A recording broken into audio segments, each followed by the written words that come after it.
Hey guys, Zane here with another episode of Spoiler Alert, a series where I showcase cards I've created for the Magic community to critique and enjoy. First off, I want to apologize for the lack of content as of late. It's not like I have a very large group of followers to accommodate, but at the same time, I want to make sure that people who do watch the videos I make are actually informed and not left in the dark when I don't make a video for 2 weeks. I'm going to be attempting to resume the once per week video by actually making these several days in advance, as opposed to the literal last hour kind of thing I've been doing. Anyways, it's time to get weird. It's time for everything to get weird.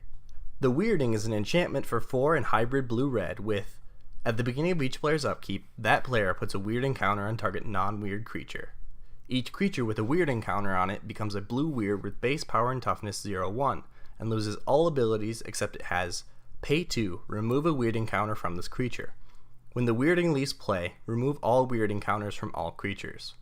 The first thing that might come to mind off an effect like this is Humility, a card that reduces the power and toughness of all creatures to 1/1s, and strips them of everything that makes them special and unique.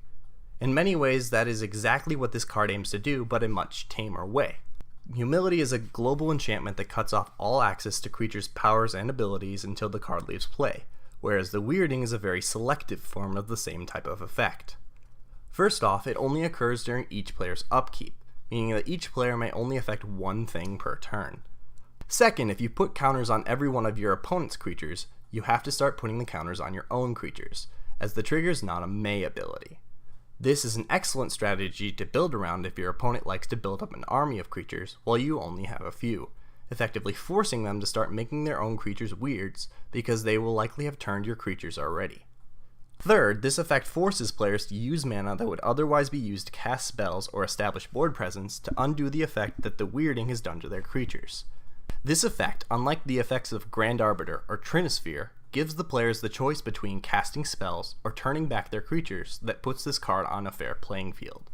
At the same time, this is also a symmetrical effect, meaning it gives each player the opportunity to shut down massive threats your opponents have played.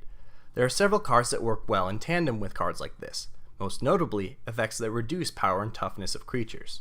Got a troublesome Emrakul on the other side of the table? Make it a weird and watch as Elesh Norn makes quick work of the tentacle monster. How about an indestructible dude? Make it go away with Curse of Death's Hold. Now this isn't a cure-all for all your worries. Auras, Equipment, Hexproof, and Shroud can keep creatures from the frightening finger of the Izzet. Another thing to note is the Weirding gives all creatures the ability to remove a single weird encounter from it, meaning if you have methods to put more counters on it, like with Proliferate, players will have to invest more mana just to remove the counters. Finally, once everyone has had enough weirdness for the day, removing the enchantment will remove all weird encounters from all creatures, returning them to normal. So tell me what you guys think. Is the Weirding a good card? Would you ever play it? What would you change to make it better? Thanks for watching, guys. If you like what you saw and would like to see more, please like and subscribe. I'll be creating a new video with a spoiler every week, hopefully. Comments and discussions are always welcome in the comment section below. I'm XaneRelentless, and I'm out.